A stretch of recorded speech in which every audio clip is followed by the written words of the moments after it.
Hi, everyone. My name is Tomi Banjo, and I work at Macmillan Publishers. And today I'm here to bring you the one and only Professor Michael Eric Dyson. So I'm going to read the bio from the screen right now. Michael Eric Dyson is a distinguished university professor of African American and Diaspora Studies, College of Arts and Science, and of Ethics and Society Divinity School, and Centennial Professor at Vanderbilt University. He's one of America's premier public intellectuals and the author of 7 New York Times bestsellers, including Jay-Z, Tears We Cannot Stop, and What Truth Sounds Like. A contributing opinion writer for the New York Times, Dr. Dyson is a recipient of 2 NAAC Image Awards and the 2020 Langston Hughes Festival Medallion. Former President Barack Obama has noted, "Everybody who speaks after Michael Eric Dyson pales in comparison." So today, Dr. Dyson is going to be discussing his book, Long Time Coming. Long Time Coming has been described as crushingly powerful, an unfiltered marvel of Black pain, and a brilliant and fiercely eloquent work that traces the roots of racism from slavery and Jim Crow to police brutality and the plague of Black killings in our own day.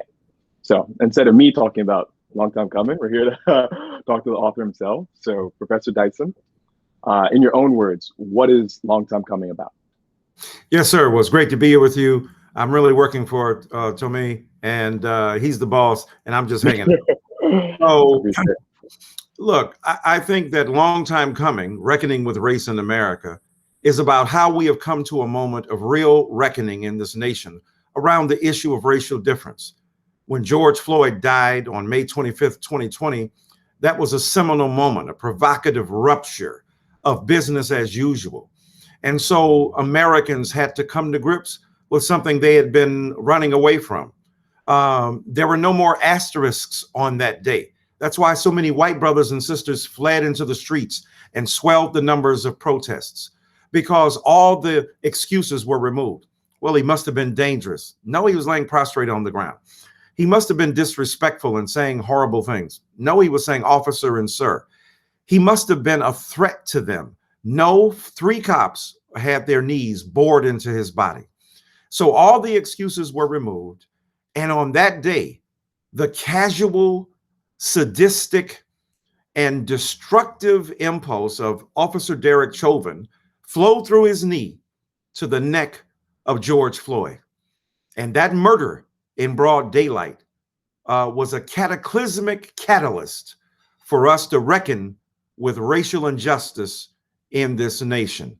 And so my book is about that day, about that death, about the death of Breonna Taylor or Ahmaud Arbery from racial vigilantism, Sandra Bland going into jail and 2 days later found hung dead in her cell, Hadia Pendleton dying from being mistaken for a member of a gang, and Reverend Clementa Pinckney, the great minister who died when 8 of his fellow church members, and he was the pastor of Emmanuel Church in South Carolina, were murdered by Dylan Roof. And of course, Elijah McClain, the young Black man right outside of Denver, Colorado, who was eventually hurt, harmed, and killed by the police. So I wanted this day of reckoning to talk about those figures, to grapple with them, and to tell the truth about the suffering, hurt, and pain that is going on in America and what we can do to resolve it. Yeah, it's tough. It's a heavy book. And I think, if anything, what is always, when I found myself reading the book, I think it was tough at first, but I do love the fact that you're able to balance both the heaviness, but also a little bit of hope that, together we can come through and address this. The only way that we can solve these problems is if we address it head on. So if anything, maybe, I think one of the big philosophies that you seem to espouse in the book is this idea of restorative justice. Right. And particularly how it also, I don't want to say it comes to conflict, but it has to be reconciled with our contemporary urge to go to cancel culture and to automatically, nix anyone that steps out of line from our own ideas of what needs to be done. So do you think maybe you can take this chance to unpack, introduce us to some people that might not know what restorative justice is, right, and how you kind of envision this as a model for a much more effective reckoning with the problems that you outline in the book? Yes, sir. Brilliantly stated by you and eloquently summarized. Yeah, there is no doubt that in this nation, more globally as well, but particularly in the United States of America, the impulse toward cancel culture is real. And as I argue in the book, it's really the impulse of the mob, the lynch mob. No discussion of evidence, no countervailing evidence, no countervailing claims, no counterclaims registered. We said it, you did it, we believe it, you're gone. Zero tolerance is not a progressive idea. It is an ideal extracted from the far right wing that says nothing will be tolerated of indecency, of criminality, or in this case, with cancel culture, of any stepping outside the lines of what is appropriate or what we deem to be healthy in response to issues of social justice. And I think it's remarkably dispiriting to practice that form of lynch mob when the very thing we're up against, white supremacy, practices the lynch mob. We're going to go out, we're going to find the person that we think did us wrong, and we're going to lynch them. We're going to hang them. We're going to get rid of them. So I don't believe in that kind of zero tolerance. Restorative justice, as you said, says, look, we will hold you accountable. Yes, you must admit that what you did was wrong, but there are ways in which we can restore you to community. You can acknowledge your fault, your flaw, your failure. You can be brought to justice. And then in being brought to justice, we restore you as an able member, as a contributing member of our society. You admit you're wrong. Now that you've admitted you're wrong, you make steps toward doing the right thing to rid yourself of that wrong. Let me give you a recent example. Morgan Wallen, the country music star, was said to have used the N-word. When I went to look at the video, he wasn't talking to a black person. He was using it as a descriptor for somebody he was beefing with, in much the same way that hip hop uses it. Now, you're a white guy, Morgan. Don't ever use that term. That's not a term that white people can use. Having said that, do we have to kill the man's career? Do we have to eviscerate him? Do we have to wipe him completely out? Must he not learn that, hey, that was wrong? Now you know what is right. You knew it was right, but you made a mistake. You slipped up. Can we restore him? Can he have a conversation with other members of the country music community to say, hey, this is something that's nurtured within our entire body.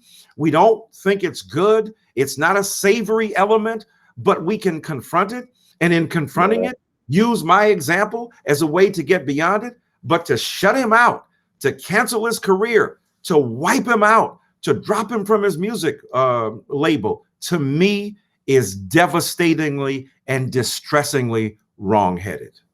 I think I understand. So it's important to bring people in, not to push them out. No doubt about this. We all make mistakes. So I do. We all make mistakes. Give a guy a break. Let's figure out how to come together. I do feel because if you are the canceller today, you might be the cancelee tomorrow. Sure.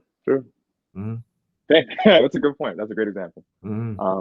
So I think let's go through. There's another topic that I think, speaking about white folks, that might come in your book, that will come in your book, et cetera, et cetera.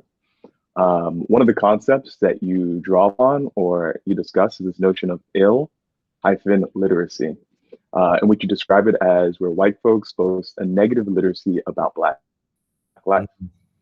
Could you maybe unpack this idea of illiteracy and how folks of all backgrounds could come to your book and find it as a way to reorient their perspective towards Black life, Black community, Black experiences? Right. Let me apologize to those of hip hop heads who might take fault with me going illiteracy, because usually ill is a good thing. It's ill. It's illmatic. It's only right that I was. The stuff that I write is even tougher than dice. I'm taking rap through rap slow. My rhyming is a vitamin hell without a capsule. Most criminal beat breaks. Never put me in your box if your stuff eats tape. It's illmatic. So I should have left ill alone. But it was an ill idea. I leave it to itself. I used to think that rapping at 38 was ill, but last year alone I made 38 mil. I know I'm back to 38 still. The flow so special got a 38 feel. So apologies to hip hop heads.